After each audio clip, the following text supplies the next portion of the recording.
হরে কৃষ্ণ। শ্যাম, শ্যাম কিছু চেয়ার এখানে রেডি করে দিতে হবে। শ্যাম, যদি তুমি থাকো এখানে একটু দয়া করে এসো।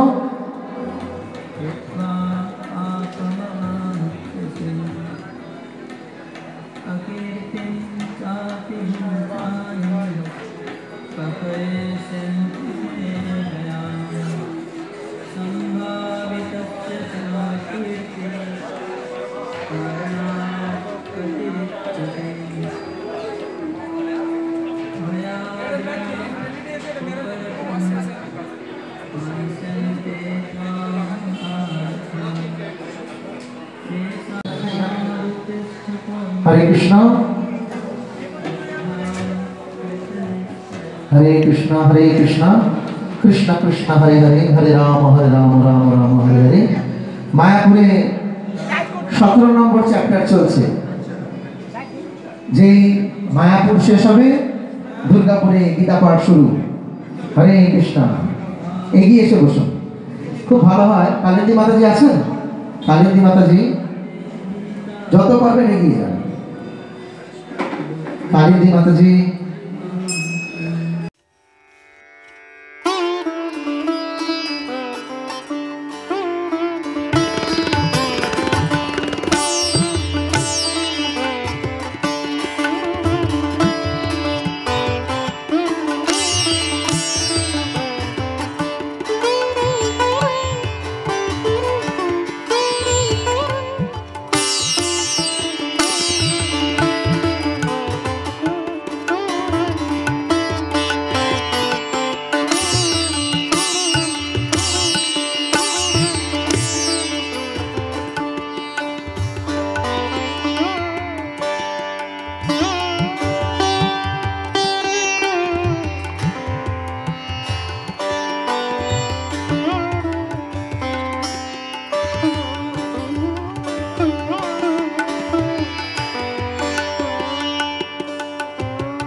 আজকের কর্মসূচির বিষয়ে একটু জানিয়ে দিন মহারাজজি।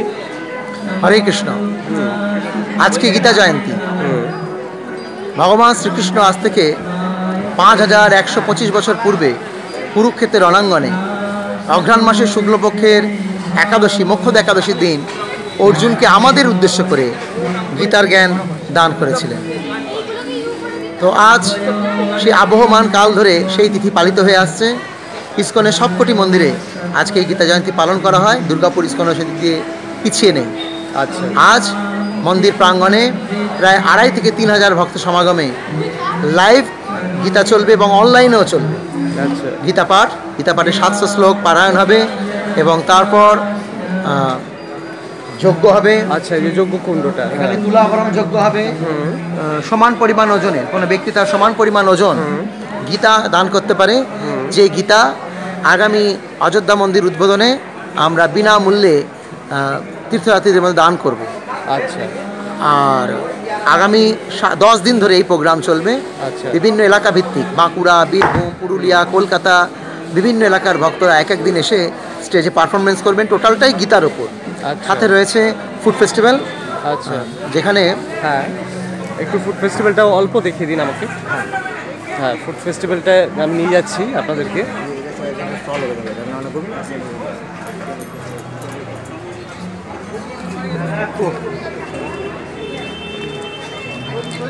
আপনি ফুড ফেস্টিভ্যালের দিকে একটু নিয়ে নানান আপনাদেরকে। রকমের হ্যাঁ সাত্বিক কৃষ্ণপ্রসাদের দোকান এবং দেখুন আমাদের দোকানগুলো একটা অন্যরকম ঐতিহ্য বহন করছে, হ্যাঁ হ্যাঁ। যেখানে সম্পূর্ণ মহাভারতকে তুলে ধরা হয়েছে, আচ্ছা। মহাভারতের ক্যারেক্টারকে। মহাভারতের বিভিন্ন ক্যারেক্টারের নামে বিভিন্ন স্টল করা হয়েছে। হ্যাঁ হ্যাঁ, আচ্ছা, তো মূলত কতগুলো স্টল আছে?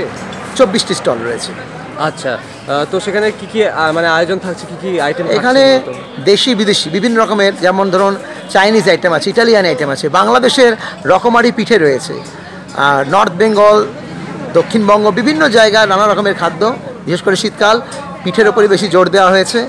তাছাড়াও মন্দির থেকে কেক তৈরি হচ্ছে, মিষ্টি তৈরি হচ্ছে, সব কিছু এখানেই তৈরি হচ্ছে। আচ্ছা। আমাদের মায়েরা এগুলো নিজেরা তৈরি করছেন আচ্ছা। এবং এগুলো বিক্রি করবেন। আচ্ছা। তার যে প্রফিট, সেই প্রফিট দিয়ে মন্দিরে যে এত বড় প্রোগ্রাম, সেই অনুষ্ঠানটা উদযাপিত হবে। আচ্ছা আচ্ছা আচ্ছা, অনেক অনেক ধন্যবাদ আপনাকে। আপনার নাম একটু জানিয়ে দেবেন। আমি ঔদার্য চন্দ্র দাস, নিবেদনে ইস্কন দুর্গাপুর। হরে আচ্ছা, কৃষ্ণ। অনেক অনেক ধন্যবাদ, থ্যাংক ইউ।